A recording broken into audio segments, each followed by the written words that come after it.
the fresh clashes, the fresh violence that we're witnessing in Manipur. And mind you, this is significant because this is happening on the first day itself of the Free Movement Initiative. Now, tensions have flared once again in the hilly state as the government's Free Movement Initiative, it faced its first major test. Now, what was meant to be a step towards restoring normalcy has in fact and instead triggered violent clashes, stone pelting, and even a fatality is what we're picking up. Yesterday was day one of the initiative. A group tried to block the movement of a bus carrying Meitei passengers through a Kukis-dominated Kangpokpi district, leading to confrontations with security forces. And in the ensuing violence that we saw yesterday, one protester was killed, several, including security personnel, were injured, and multiple vehicles were touched. Essentially, the security forces vehicle that was set ablaze. Now, the conflict highlights the deep mistrust and unresolved tensions in the state, with community groups taking up opposing stands on this particular policy of free movement.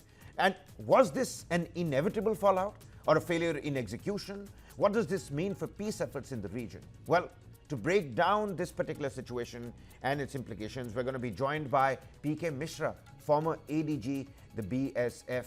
He's going to be with us on the broadcast. I'm being told he's already with us on the broadcast. A very warm welcome to you, sir. Sir, yesterday was day one. We saw those clashes. You know, one really has to understand, even before the opinion pieces start trickling in, we're so far away from that hilly state. Needless to say, the Ministry of Home Affairs wanted to build and do some confidence building measures, which is why free movement and the entire initiative has to be taken in a very positive light. One has to understand why are the Kukis opposing this particular movement, and how are you looking at these developments? I mean, fresh violence in Manipur.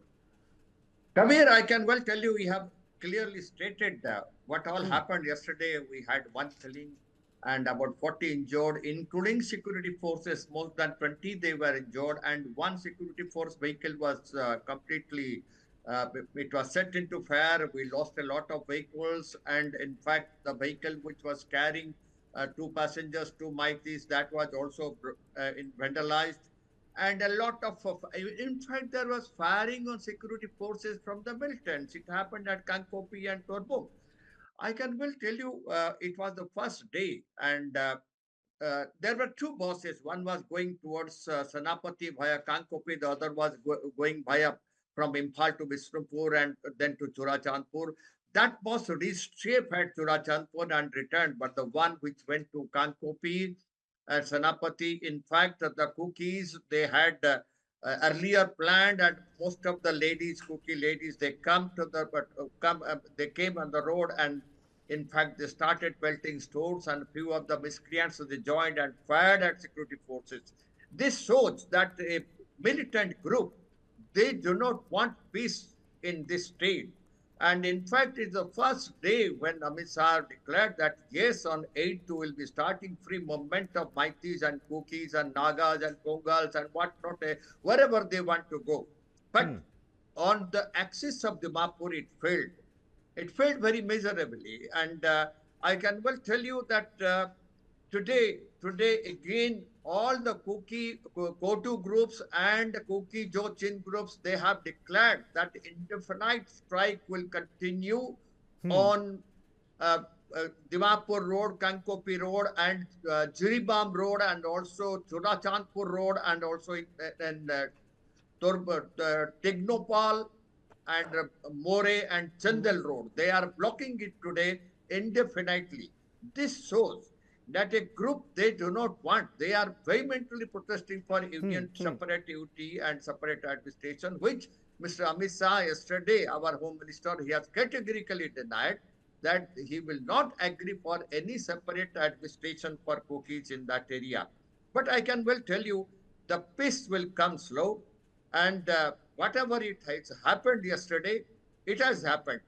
The buses must run. We have to open this Jiribam route and the More route, Churachandpur route, and also for Dimapur road. There is no doubt about that, and we should continue with army protection, with paramilitary protection, and those who are involved, they must be apprehended. And just see, a lot of weapons were also recovered yesterday at Sekmai.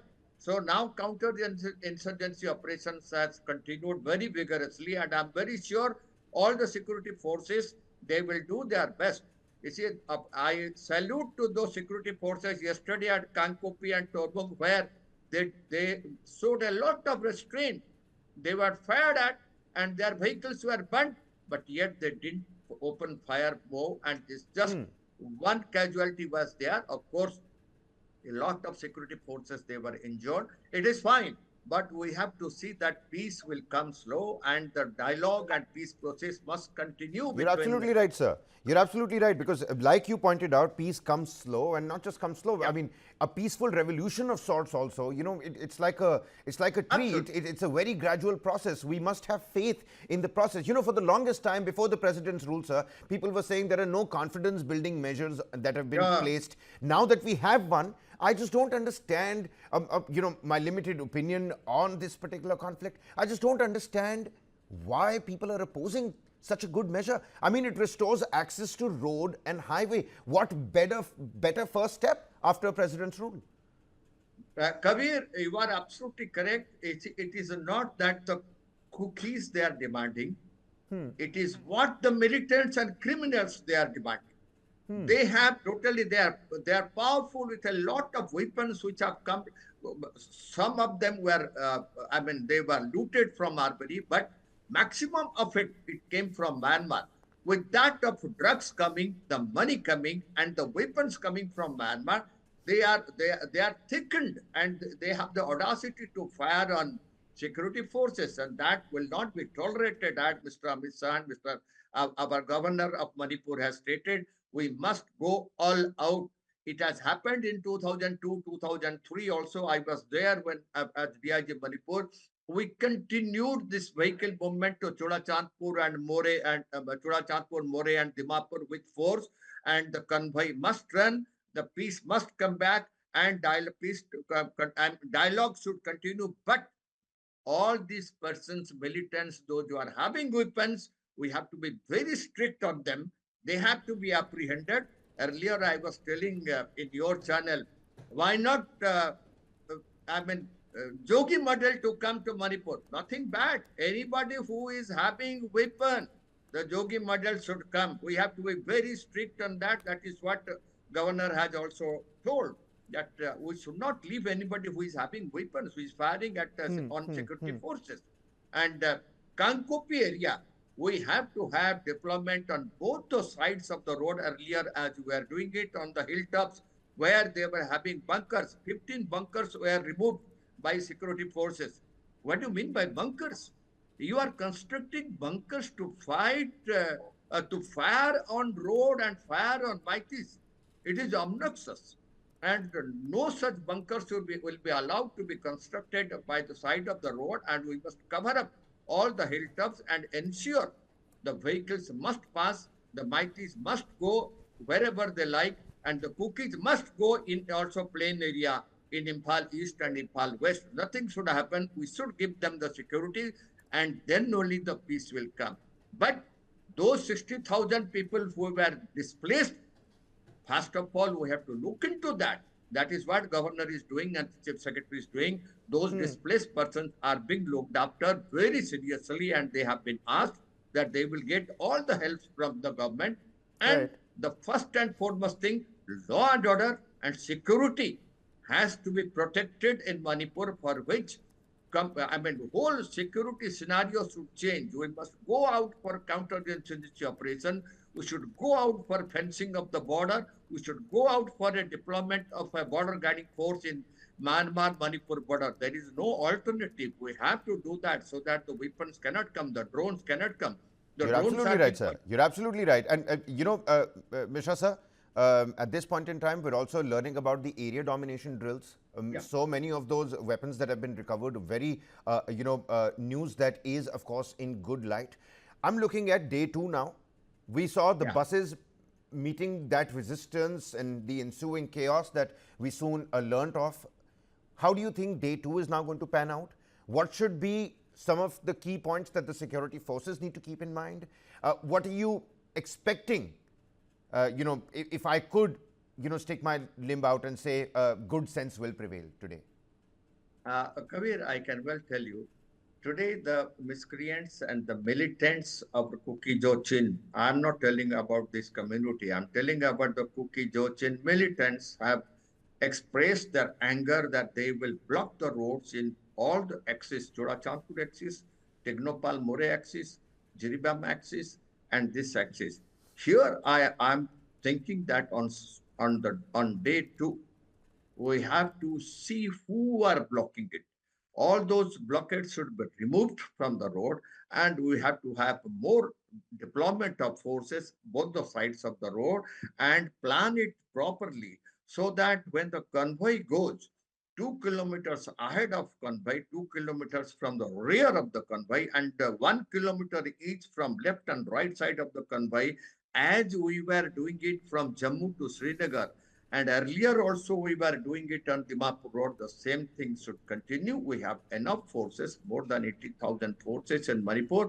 I hope the security advisor can deploy it properly so that all the vehicles can pass. And we should ask the Kukis and Meiteis not to worry in availing this bus service to all these places, and particularly the Kukis, if they want to come and avail the opportunity of this airport at Manipur in Imphal, they are not coming. They should be given security for coming to Imphal airport and take the flights wherever they require. What is wrong in that? They are Manipuri. First of all, the sense of one nation and from Manipuri has to be taught to them, and peace to restore. And we must have to all these national highways. We have to absolutely dominate it with security apparatus and block the road. I mean, block the border. That's the Myanmar border. That is Pertinent what point. is required. Pertinent point that you've raised over And there, the fencing should Mr. go Sir. ahead. Fencing should go ahead. You're absolutely right. And I think that's the Ministry of Home Affairs and the Home Minister's main focal point as well, that fencing Yes. has to be completed as well. That's the main focus of the MHA when we're talking about the Free Movement Initiative. And this initiative, the Free Movement Initiative, it was meant to bridge these divides. But the violence in Kangpokpi, it does raise serious questions. Can peace be enforced, or does the government need to rethink its approach? It is the right initiative, but day one saw that kind of clash. Mishra sir here on the broadcast helping us out with the insightful inputs that one needs to understand the sensitive situation that prevails in Manipur at this point in time. The road ahead does remain uncertain, but it's important that confidence building measures, just like the free movement trade, they continue on. We're going to continue to track developments in Manipur on this particular front.